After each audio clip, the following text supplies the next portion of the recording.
એક બે બિંદુવત વિદ્યુતભારોને એકબીજાથી અમુક અંતરે ગોઠવતા તેમની વચ્ચે લાગતું વિદ્યુત બળ 5 છે.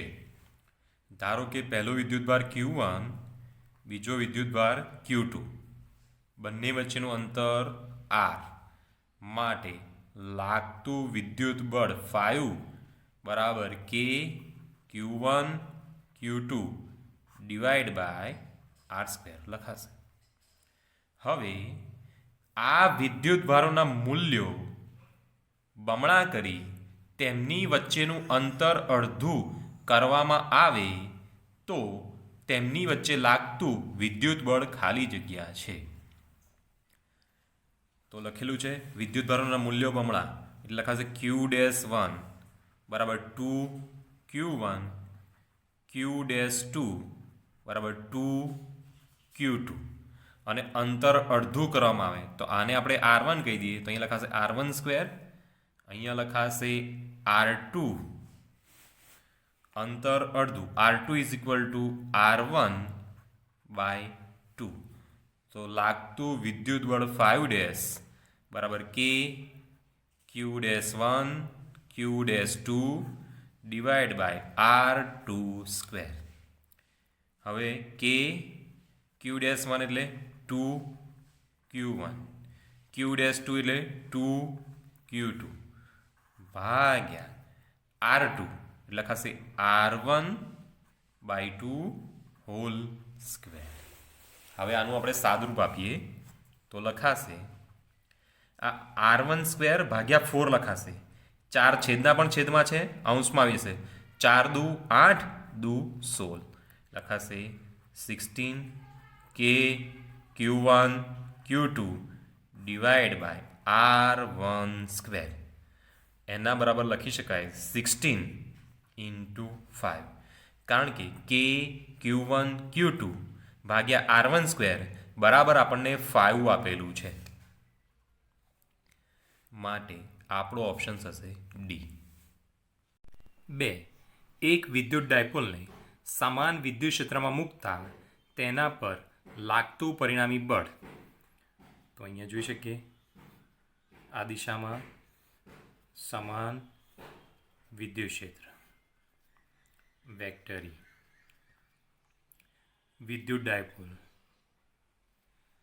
માઇનસ ક્યુ વીજભાર પ્લસ ક્યુ વીજભાર પ્લસ ક્યુ વીજભાર પર લાગતું બળ vector F plus is q into vector r minus q વીજભાર પર લાગતું બળ vector F minus is minus q vector r. તો બળનું મૂલ્ય કેવું છે? સમાન છે અને દિશા કેવી છે? વિરુદ્ધ છે. પરિણામી બળ તો અહીંયા પરિણામી બળની વાત કરી છે તો summation of vector F is equal to vector F plus plus vector F minus બરાબર q into vector r minus q into vector r is equal to 0. હંમેશા શૂન્ય હોય છે. 3. એક વિદ્યુત ડાયપોલને કોઈ બિંદુવત વિદ્યુતભારના ક્ષેત્રમાં મૂકેલ હોય તો ધારો કે આ બિંદુવત વિદ્યુતભાર Q છે. હવે આના કારણે ઉત્પન્ન થતું વિદ્યુત ક્ષેત્ર. હવે આની અંદર આપણે કોઈ ડાયપોલને મૂકીએ તો જોઈ શકીએ છીએ કે ડાયપોલ પર પરિણામી બળ લાગશે પરંતુ બળ શૂન્ય થશે નહીં. એટલે કે શક્યતા એક જ બાકી રહે છે કે તે ડાયપોલ પર લાગતું ટોર્ક શૂન્ય હોઈ શકે. પરિણામી વિદ્યુત બળ શૂન્ય જ હોય શક્ય નથી કારણ કે અહીંયા વિદ્યુત ક્ષેત્ર E એ કેવું છે? અસમાન છે. શૂન્ય હોઈ શકે વિદ્યુત બળ શક્ય નથી. ટોર્ક શૂન્ય જ હોય એવું ચોક્કસપણે કહી શકાય નહીં.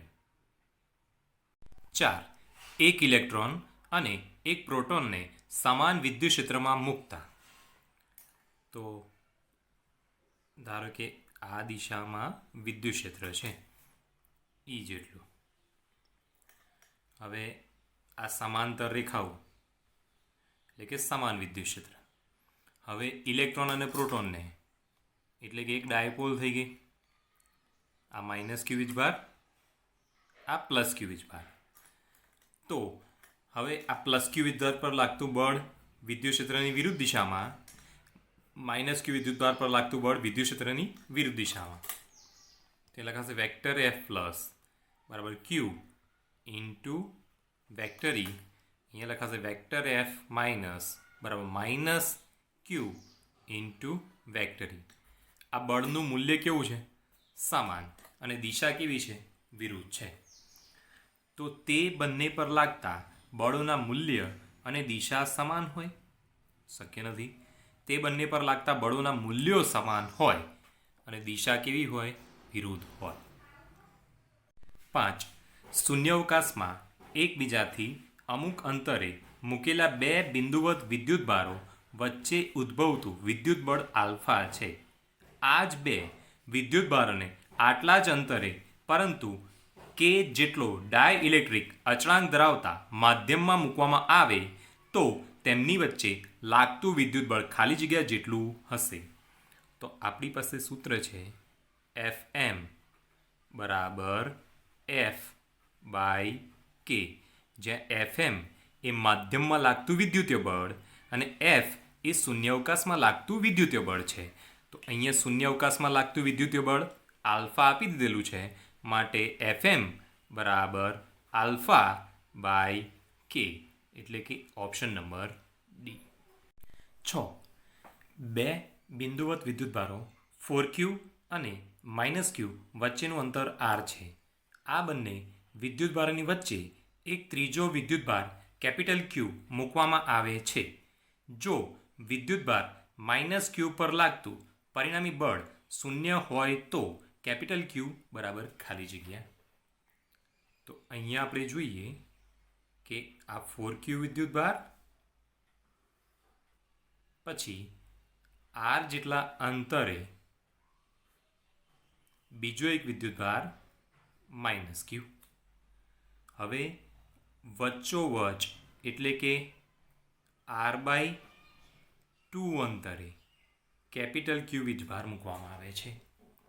તો 4Qના કારણે -Q પર લાગતું બળ વત્તા Q ના કારણે -Q પર લાગતું બળ, એટલે -Q પર લાગતું પરિણામી બળ કેવું થાય છે? શૂન્ય. માટે K into 4Q into -Q divide by R² plus K into Q into -Q divide by R/2² is equal to 0. આ પ્લસ છે, પેલી બાજુ જાય તો માઇનસ, માટે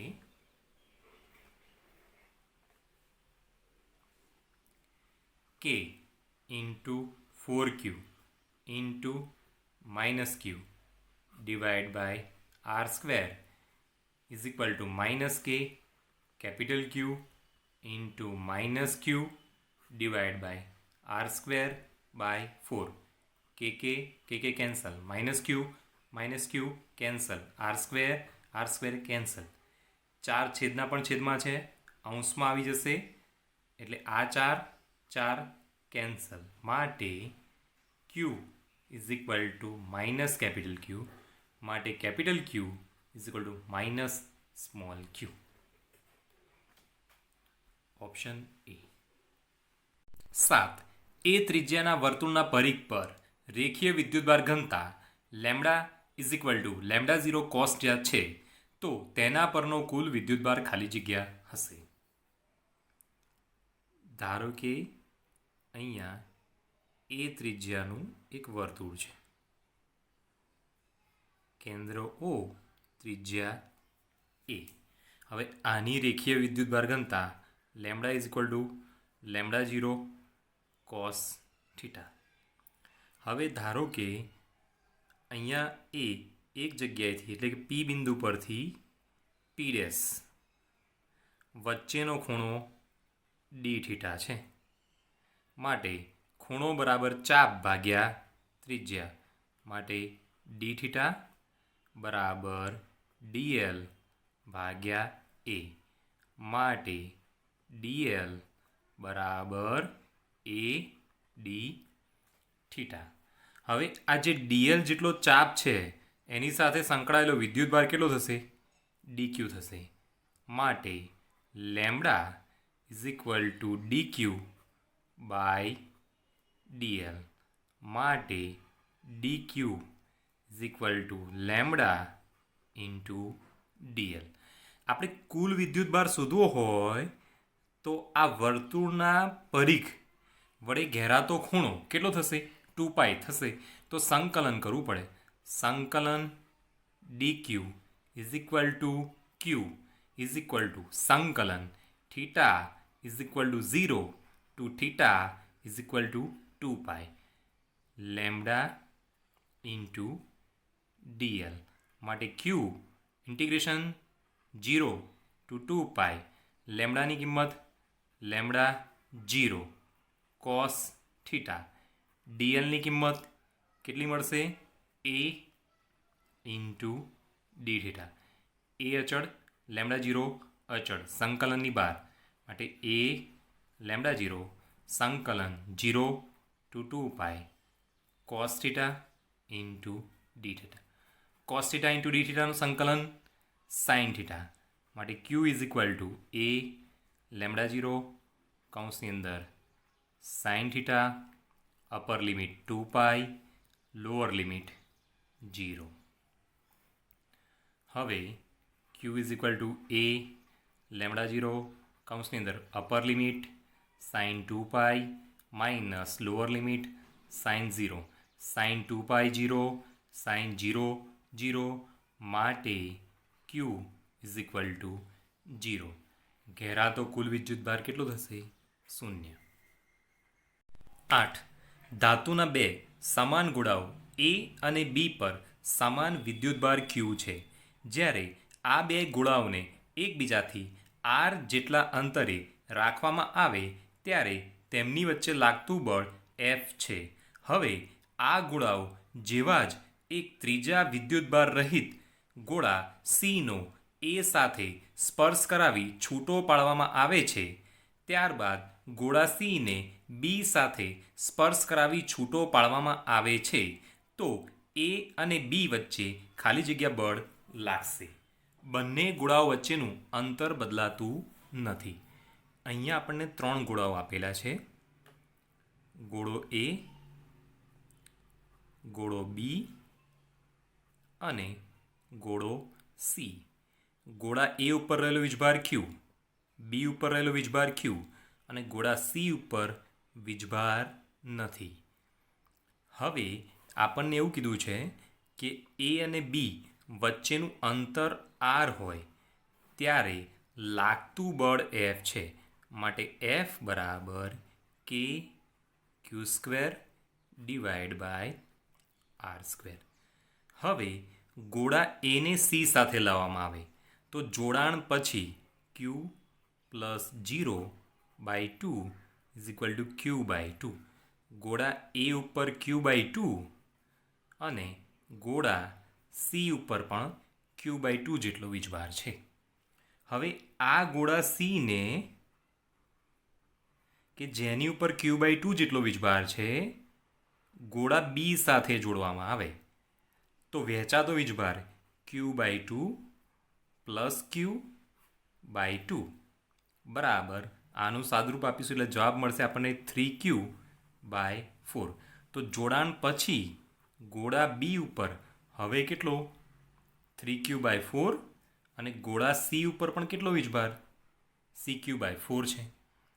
હવે અહીંયા જોડાણ પછી ગોળા એ ઉપર કેટલો વીજભાર હતો Q બાય 2.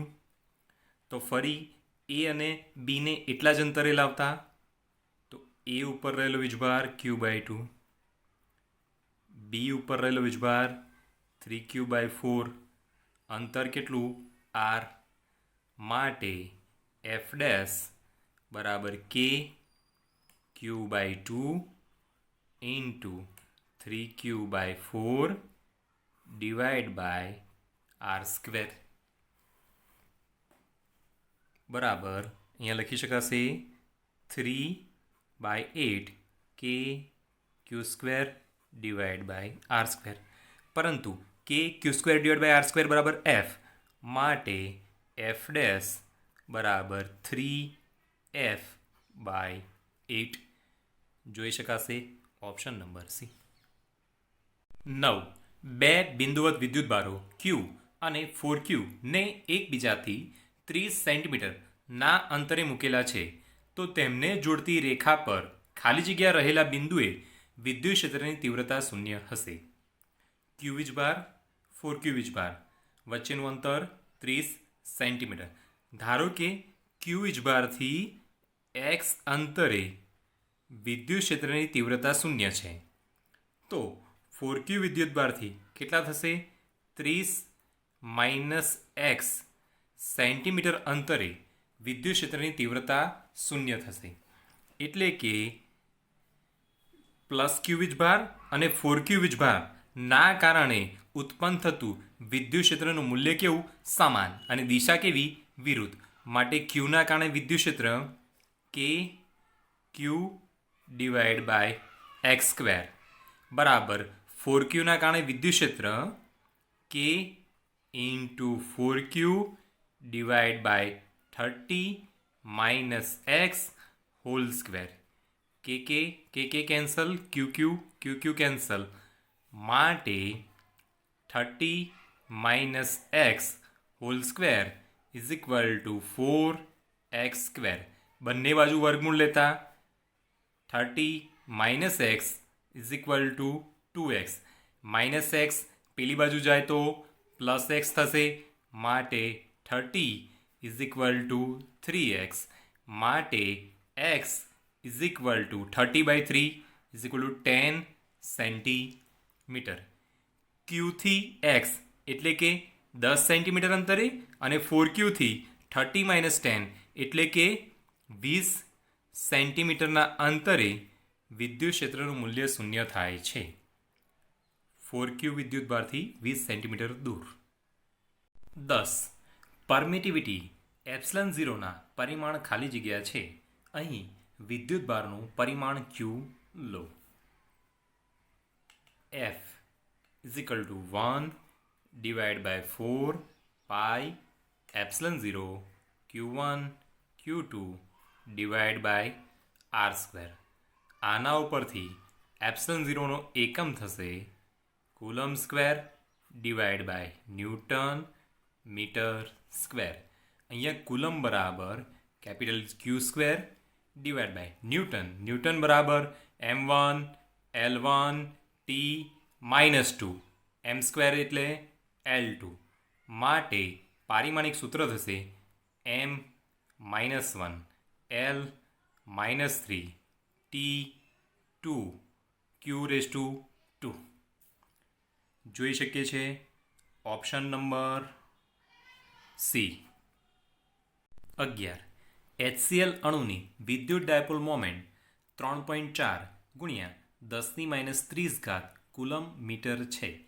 આ અણુના બંને પરમાણુ પર સમાન મૂલ્યના વિજાતીય વિદ્યુતભારો છે તેમ કલ્પીએ તો આ વિદ્યુતભારનું મૂલ્ય ખાલી જગ્યા હશે. આ બે પરમાણુઓ વચ્ચેનું અંતર 1 એંગસ્ટ્રોમ છે. તો આપણને સૌપ્રથમ વિદ્યુત ડાયપોલ મોમેન્ટ P આપી દીધેલી છે.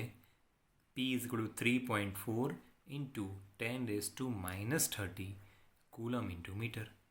બે વીજભારો વચ્ચેનું અંતર 2a બરાબર 1 angstrom is equal to 10⁻10 metre આપી દીધેલ છે.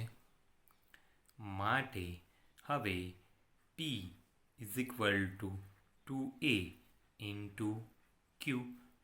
માટે Q is equal to P divide by 2a is equal to 3.4 × 10⁻³ divide by 10⁻10.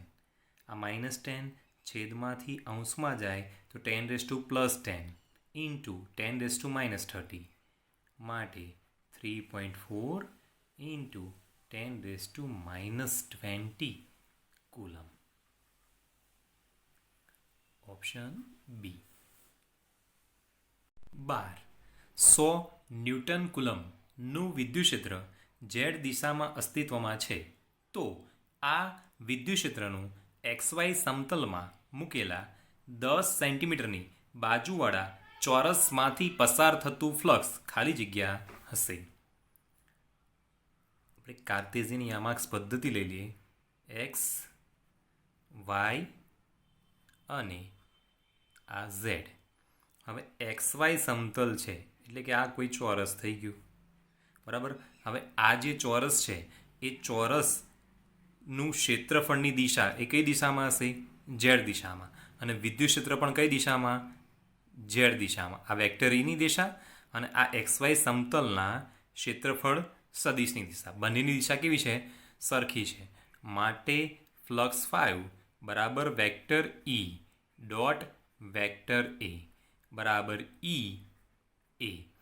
હવે એ એટલે આડછેદનું ક્ષેત્રફળ. ક્ષેત્રફળ બરાબર L². અહીંયા L બરાબર આપણને કેટલા આપ્યા છે? 10 સેન્ટીમીટર. માટે L² બરાબર 100 સેન્ટીમીટર સ્ક્વેર બરાબર 100 ગુણ્યા 10⁻⁻4 મીટર સ્ક્વેર. માટે A L² = 10⁻² મીટર સ્ક્વેર. માટે ફ્લક્સ 5 E = 100 ઇન્ટુ A = 10⁻² બરાબર 1 newton metre square divide by coulomb. હવે એક વસ્તુ ધ્યાનમાં રાખવા જેવી છે, આ એક્સ અક્ષ, આ વાય અક્ષ અને ઝેડ અક્ષ. આ અંગૂઠાની દિશા એ ઝેડ અક્ષ છે. હવે આનાથી બનતું આ સમતલ, અને સમતલની દિશા પણ કઈ હશે? ઝેડ દિશામાં છે. 13. એક સુવાહક ગોળીય કવચની ત્રિજ્યા 10 mm છે અને તેના પર 100 માઇક્રોકુલમનો વિદ્યુતભાર મૂકેલ છે. આ કવચના કેન્દ્ર પર 10 માઇક્રોકુલમ જેટલો વિદ્યુતભાર મૂકવામાં આવે તો તેના પર લાગતું વિદ્યુત બળ ખાલી જગ્યા હશે. K બરાબર 9 × 10⁹ MKS લો. પાતળી ગોળીય કવચ. હવે આ કવચની ત્રિજ્યા આપણને આપી છે 10 mm. કવચની સપાટી ઉપર 100 માઇક્રોકુલમ વીજભાર છે, પરંતુ આ કવચ અંદરથી કેવું છે? પોલું છે. તો આ કવચની અંદર વિદ્યુત ક્ષેત્ર કેટલું થાય? 0 થાય. હવે આપણે બહારથી 10 માઇક્રોકુલમ વીજભાર આ કવચના કેન્દ્ર ઉપર લાવીએ તો એ દરમિયાન કોઈ પણ પ્રકારનું કાર્ય કરવું પડતું નથી. એટલે કે થયેલું કુલ કાર્ય W બરાબર 0, કારણ કે અંદર વિદ્યુત ક્ષેત્ર કેટલું છે? 0 છે. માટે લાગતું બળ કેટલું થશે? 0 થાય છે. 14. કોઈ બંધ પૃષ્ઠ વડે ઘેરાતો વિદ્યુતભાર 10 માઇક્રોકુલમ હોય ત્યારે તે પૃષ્ઠ સાથે સંકળાયેલ ફ્લક્સનું મૂલ્ય 5 છે. હવે આ જ પૃષ્ઠની અંદર બીજો એક વિદ્યુતભાર -10 માઇક્રોકુલમ દાખલ કરવામાં આવે તો હવે આ પૃષ્ઠ સાથે સંકળાયેલ ફ્લક્સ ખાલી જગ્યા થશે. આ કોઈ પૃષ્ઠ. હવે આ પૃષ્ઠની અંદર રહેલું વીજભાર 10 માઇક્રોકુલમ, ત્યારે ફ્લક્સ 5 છે. બીજો -10 માઇક્રોકુલમ વીજભાર અંદર ઉમેરવામાં આવે તો મળતો કુલ વીજભાર સમેશન ઓફ Q = 10 માઇક્રોકુલમ -10 માઇક્રોકુલમ બરાબર 0. માટે ફ્લક્સ 5 બરાબર સમેશન ઓફ Q / ε0 બરાબર 0, કારણ કે કોઈ વીજભાર છે જ નહીં. 15. કોઈ એક ગોળાના કેન્દ્ર પર એક વિદ્યુત ડાયપોલ મૂકવામાં આવે તો ગોળાના પૃષ્ઠ સાથે સંકળાતું વિદ્યુત ફ્લક્સ ખાલી જગ્યા હશે. ધારો કે આ કોઈ એક ગોળો છે આ ગોળાનું કેન્દ્ર અને કેન્દ્ર ઉપર એક ડાયપોલ. ડાય એટલે 2, પોલ એટલે ધ્રુવ, પ્લસ ક્યુ માઇનસ ક્યુ. તો આ ડાયપોલ સાથે સંકળાયેલું કુલ વિદ્યુત ભાર કેટલો થશે? 0 થશે. તો એની સાથે સંકળાયેલ ફ્લક્સ 5 બરાબર summation of Q divide by epsilon 0 બરાબર 0. સ્મોલ ક્યુ જેટલો વિદ્યુતભાર ધરાવતા 2 ભારે ગોળાઓને 1 મીટર લંબાઈની દોરીઓ વડે એક જ આધાર બિંદુ પરથી ગુરુત્વમુક્ત અવકાશમાં લટકાવેલ છે. આ 2 ગોળા વચ્ચેનું અંતર ખાલી જગ્યા મીટર. આ કોઈ દ્રઢ આધાર છે. અહીંયા બિંદુ, હવે એક દોરી, એની નીચે કોઈ એક ગોળો. આ દોરીની લંબાઈ 1 મીટર. આ ગોળા ઉપર રહેલો વીજભાર ક્યુ. હવે એ જ આધાર પર આપણે બીજી કોઈ દોરી લીધી જેની લંબાઈ 1 મીટર અને એની ઉપર રહેલો વીજભાર ક્યુ. હવે આ ધન વીજભાર અને આ ધન વીજભાર બંને વચ્ચે શું થશે? અપાકર્ષણ થશે. અને આ મહત્તમ અપાકર્ષણ થશે તો આ ગોળો અહીંયા પહેલો ગોળો અને બીજો ગોળો આ રીતે આવશે. તો આ કેન્દ્ર, આ અંતર 1 મીટર, આ અંતર 1 મીટર, તો કુલ અંતર 2 મીટર થાય. હવે મહત્તમ અપાકર્ષણનો જે ખૂણો છે ને એ 180 ડિગ્રી થાય. 17. એક બિંદુવત વિદ્યુતભાર કેપિટલ ક્યુ કોઈ એક બિંદુ પી પાસે મૂક્યો છે. પી બિંદુ નજીક એક બંધ પૃષ્ઠ મૂક્યું છે. આ પૃષ્ઠમાંથી પસાર થતું વિદ્યુત ફ્લક્સ, તો અહીંયા આપણે કોઈ પી બિંદુ લઈ લઈએ. હવે આ પી બિંદુ ઉપર પ્લસ ક્યુ વીજભાર છે અને આની નજીક આપણે કોઈ પૃષ્ઠ મૂકી દઈએ. તો આ વીજભારના કારણે ઉત્પન્ન થતી વિદ્યુત ક્ષેત્ર રેખાઓની સંખ્યા એ આ પૃષ્ઠની અંદર જશે અને પૃષ્ઠની બહાર આવશે. જેટલી અંદર જાય છે એટલી બહાર આવે છે. માટે આ પૃષ્ઠ સાથે સંકળાયેલું કુલ ફ્લક્સ 0 થશે. 18. n બાજુવાળા એક નિયમિત બહુકોણના n-1 શિરોબિંદુ પર દરેક પર કેપિટલ ક્યુ જેટલો વિદ્યુતભાર મૂકેલ છે. બહુકોણના કેન્દ્રથી દરેક શિરોબિંદુનું અંતર સ્મોલ r છે. તો કેન્દ્ર પર વિદ્યુત ક્ષેત્ર. અહીંયા આપણને બહુકોણની વાત કરેલી છે. કેટલી બાજુવાળા? n બાજુવાળા. અને કેટલા શિરોબિંદુ કીધેલા છે? n-1. ધારો કે આપણે એક પંચકોણ લઈ લઈએ.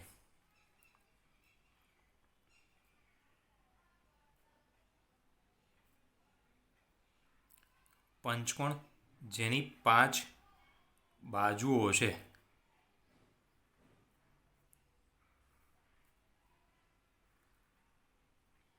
હવે આ પંચકોણનું કેન્દ્ર. હવે 1, 2, 3, 4 અને 5 શિરોબિંદુ. ધારો કે હવે આ 5 શિરોબિંદુઓમાંથી n-1 એટલે કે 5 ઓછા 1 4 શિરોબિંદુ ઉપર કેપિટલ ક્યુ જેટલો વીજભાર છે. હવે આપણે 4 પર વીજભાર છે, 5મા ઉપર વીજભાર નથી, તો આપણે એવું ધારીએ કે 5મા શિરોબિંદુ ઉપર કેપિટલ ક્યુ વીજભાર છે. તો હવે કેન્દ્ર ઉપર આ પંચકોણના 5 શિરોબિંદુ પર રહેલા વિદ્યુતભારના કારણે કુલ વિદ્યુત ક્ષેત્ર વેક્ટર E બરાબર 0 થશે. વેક્ટર E1 વત્તા વેક્ટર E2 વત્તા વેક્ટર E3 વત્તા વેક્ટર E4 વત્તા વેક્ટર E5 બરાબર 0.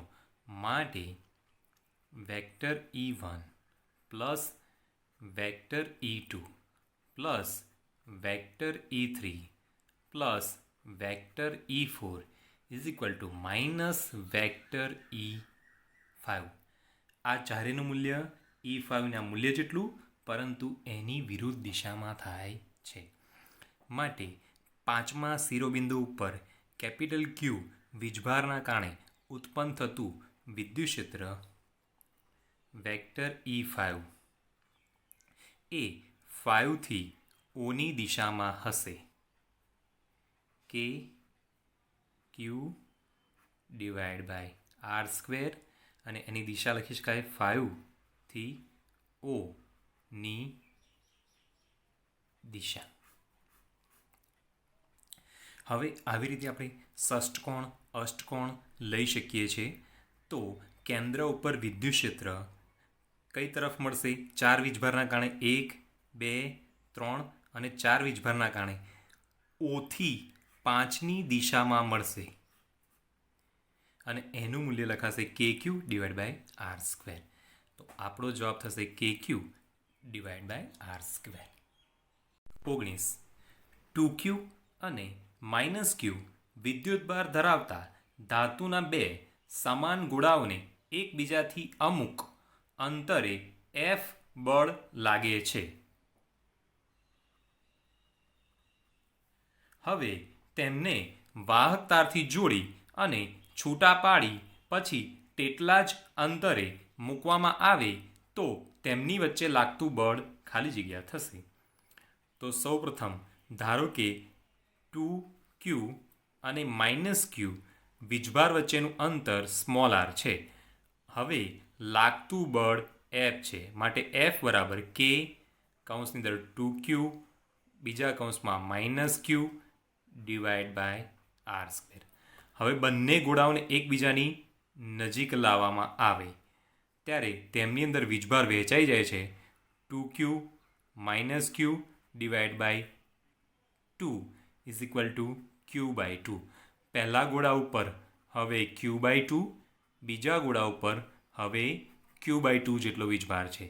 હવે બંનેને R જેટલા અંતરે લાવીએ ત્યારે લાગતું બળ F' બરાબર K Q/2 into Q/2 divide by R square બરાબર લખી શકાશે K Q square divide by 4 R square. અહીંયા આપણે જોઈ શકીએ છીએ અહીંયા K 2Q square divide by R square છે. આપણે માઇનસ નિશાનીને અવગણીએ, 2 વડે ગુણતા અને 2 વડે ભાગતા 2Q square divide by 8 R square. હવે 2K Q square R square is equal to F માટે F/8. 20. 1 કુલમ વિદ્યુતભારમાંથી બહાર નીકળતી વિદ્યુતભારની વિદ્યુત ક્ષેત્રરેખાઓની સંખ્યા ખાલી જગ્યા ε0 બરાબર 8.85 × 10⁻12 MKS. આપણે બહાર નીકળતી વિદ્યુતભારની વિદ્યુત ક્ષેત્રરેખાઓની સંખ્યા શોધવાની છે. એ ફ્લક્સ હોય છે. ફ્લક્સ 5 ચલે છે n એટલે કે વિદ્યુત ક્ષેત્રરેખાઓની સંખ્યા માટે 5 is equal to Q divide by ε0 માટે n is equal to Q divide by ε0. Q બરાબર 1 કુલમ, ε0 બરાબર 8.85 × 10⁻12 માટે 1 divide by 8.85 is equal to 0.113 into 10⁻12 છેદમાં છે, છેદમાંથી અંશમાં જશે એટલે થશે 10⁻12 માટે 1.13 ગુણ્યા 10⁻11. 21. કોઈ એક પ્રક્રિયા દ્વારા ધાતુની તટસ્થ પ્લેટમાંથી 10⁻19 ઇલેક્ટ્રોનને દૂર કરવામાં આવે તો ધાતુની પ્લેટ પરનો વિદ્યુતભાર ખાલી જગ્યા.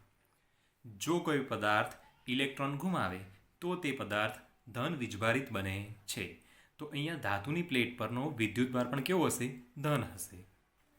10⁻19 ઇલેક્ટ્રોન ગુમાવે છે તો આની સાથે સંકળાયેલો કુલ વીજભાર Q is equal two Ne is equal two 1.6 into 10⁻⁻19 coulomb into 10⁻19. અહીંયા ઇલેક્ટ્રોન પરનો વીજભાર કેવું લેવાનું? ઋણ, એટલે અહીંયા લખાશે માઇનસ. +19 -19 કેન્સલ, માટે Q is equal two -1.6 coulomb. 10⁻19 electron સાથે સંકળાયેલો વીજભાર -1.6 કુલમ છે, માટે ધાતુની પ્લેટ પરનો વીજભાર Q is equal two +1.6 coulomb થશે. 22. સમઘનના કેન્દ્ર પર વિદ્યુતભાર Q મૂકેલો છે. સમઘનના કોઈ એક પૃષ્ઠ સાથે સંકળાયેલું વિદ્યુત ફ્લક્સ ખાલી જગ્યા. તો અહીંયા આપણે જોઈએ સમઘન.